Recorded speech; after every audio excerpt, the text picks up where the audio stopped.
Assalamu alaikum to everyone who's watching this video lecture. This is Waqar from Camry International Science College at Talaga. Welcome to all the students in classroom training video lecture. मैं उम्मीद करता हूँ आप खैरियत से होंगे और इससे पहले जितने भी लेक्चर डिलीवर किए गए हैं, चाहे वो मेरी तरफ से हैं या सर समित आपकी तरफ से हैं, वो आपने अच्छी तरह से समझे होंगे और यकीनन उनकी प्रैक्टिस की होगी और लाजमन उनको अपनी नोटबुक्स के ऊपर दर्ज किया होगा।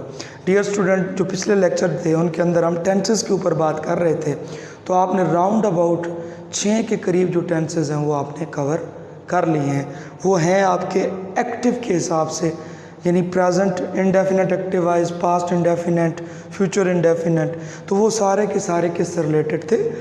एक्टिवाइज। अक्सर आप सुनते रहते हैं एक्टिवाइज और passive voice. So right now in this lecture I am going to differentiate between active voice and passive voice. As you know that you have already studied about activize, but in this lecture you are going to be taught about passivize कि passivize क्या होता है. So after that you would be able to differentiate, आप फ़र्क कर सकोगे कि passive क्या होता है और active क्या होता है. So dear student, आज हमारा जो टॉपिक है वो बेसिकली passivize है. ये किसी एक टेंस से रिलेटेड नहीं है. मैं वैसे ओवरऑल आपको बताने जा रहा हूँ कि पैसिवाइज होता क्या है, पैसिवाइज बनता कैसे है. कोई भी पैसिवाइज आए तो आप उसको मोल्ड कैसे करते हो. तो यहाँ पे हमारा जो आज का टॉपिक है right now, it is about passivise कि पैसिवाइज सेंटेंसेस होते क्या हैं, पैसिवाइज सेंटेंसेस को आप बनाते कैसे हैं या उनको बनाने की शराइत क्या होती हैं. क्या हर सेंटेंस जो है वो कन्वर्ट किया जा सकता है, उसकी वॉइस चेंज हो सकती है एक्टिव से पैसिव या पैसिव से active. In this lecture you are going to have the knowledge about it. So इसके बारे में आप जो है वो जानने जा रहे हैं कि पैसिवाइज होता क्या है और पैसिवाइज बनाया कैसे जाता है. डियर स्टूडेंट, एक बात बड़ी इंपॉर्टेंट है. As you know very well कि ईद आने वाली है, तो आपने घर में रहना है, कोशिश करनी है, एक हद तक ही बाहर जाना है, क्योंकि अपने आप को ऐसी सिचुएशन में नहीं डालना कि बाद में आपके लिए और आपके पेरेंट्स के लिए परेशानियों का सामना करना पड़े. सो कोशिश करनी है कि ईद के दिनों में अपने आप को लिमिटेड रखें ताकि आप जो है वो इस पेंडेमिक सिचुएशन, ये जो वबाई बीमारी है, तो इससे आप बच सकें और आप भी महफूज रहें और आपके इर्द गिर्द भी लोग क्या हैं वो महफूज रहें. तो फर्स्ट पहली इसकी जो शर्त है, जो कंडीशन है, वो है सब्जेक्ट मौजूद नहीं. यानी जुमला लिखा जाता है उसके अंदर सब्जेक्ट ही मौजूद नहीं होता. मैं एग्जांपल देता हूं यहाँ, अब गौर करें.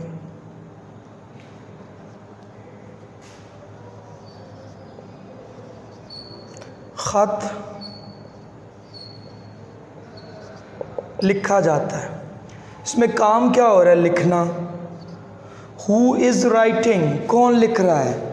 सो here is nobody who is writing, यहाँ पे कोई भी लिखने वाला नहीं है, तो इसके अंदर सब्जेक्ट मौजूद ही नहीं है.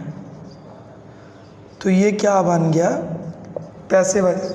एक और लिखते हैं. किस चीज़ को लिखा जा रहा है? खत को.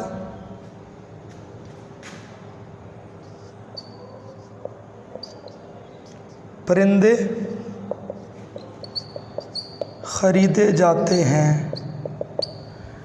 काम कौन सा हो रहा है? ख़रीदना. कौन है ख़रीदने वाला? Who is buying. So there is no one who is buying, तो यहाँ पे ख़रीदने वाला कोई नहीं है. तो ये भी क्या बन गया? पैसिवाइज. किस चीज़ को ख़रीदा जा रहा है? परिंदों को. तो पहली बात क्लियर है कि सब्जेक्ट ही मौजूद नहीं होता. जब हम बात करते हैं पैसिवाइज के बारे में तो इसमें कोई सब्जेक्ट मौजूद नहीं होता. नेक्स्ट,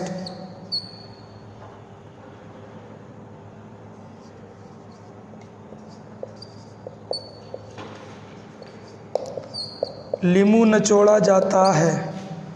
नचोड़ना वर्ब है, काम है. कौन है नचोड़ने वाला? कोई भी नहीं है. किस चीज़ को नचोड़ा जा रहा है? लीमू को. इसका मतलब there is no one who is performing an action in this sentence, and when there is no one who is performing, so that sentence is associated with passivize.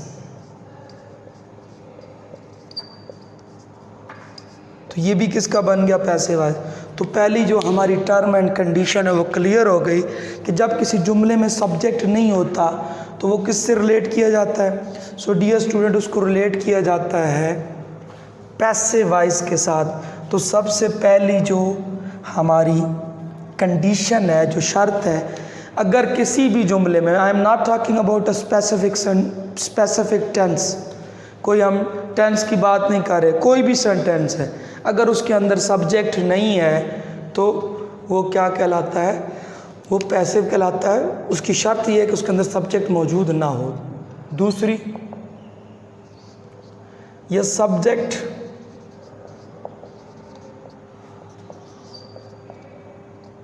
अपनी जगह पर, व्हाट इट मीन्स, इसका क्या मतलब है, subject हो ही ना या अपनी जगह पर ना हो।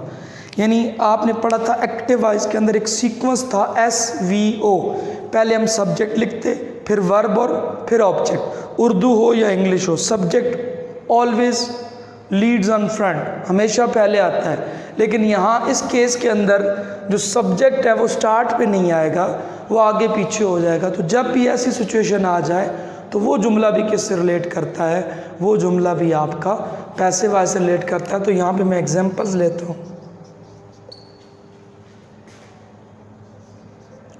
खत हमने लिखा, लिखना वर्ब है, कौन, हम, किस चीज़ को, खत को। तो देखा सब्जेक्ट हमारा बाद में आया हुआ है, ऑब्जेक्ट पहले आया हुआ है। तो जब भी सब्जेक्ट अपनी जगह को खो दे, उर्दू हो या इंग्लिश, तो वो जुमला किससे रिलेटेड होता है, वो जुमला पैसिव वॉइस से होता है।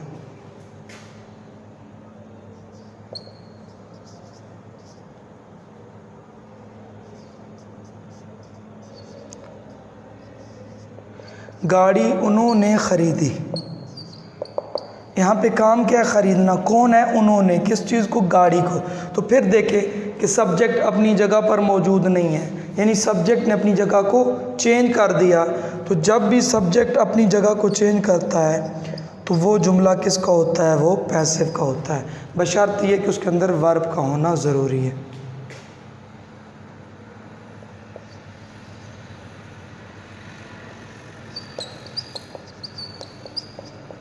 आम मैंने खाए, खाना वर्ब है, कौन, मैं, किस चीज़ को खाया, आम को। आम मैंने खाए,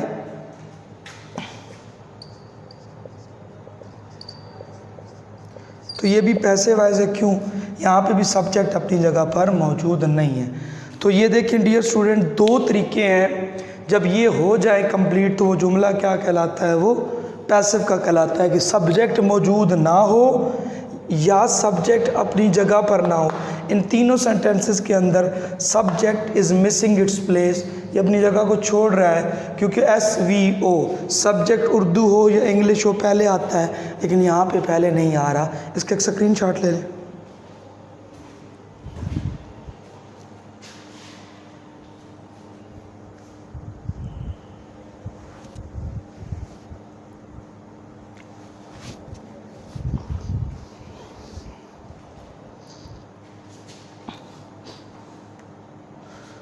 जी डियर स्टूडेंट, इसका एक स्क्रीनशॉट ले लिए।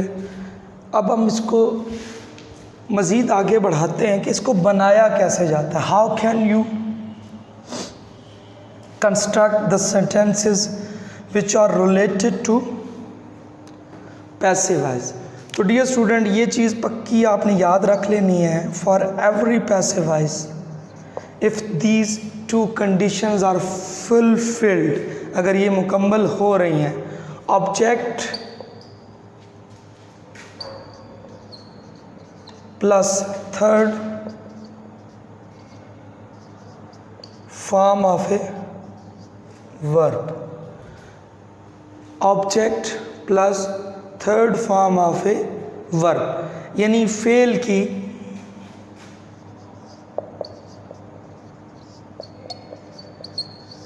तीसरी हालत ऑब्जेक्ट कहते हैं, मफ़ऊल जिस पर काम हो। अब ये सेंटर के स्ट्रक्चर जो है ना, ये बदलता रहेगा। ये टेंस से टेंस, सेंटेंस से सेंटेंस, ये क्या होता रहेगा, तब्दील होता रहेगा। बट ये दो चीज़ें कंपलसरी हैं। कौन सी? ऑब्जेक्ट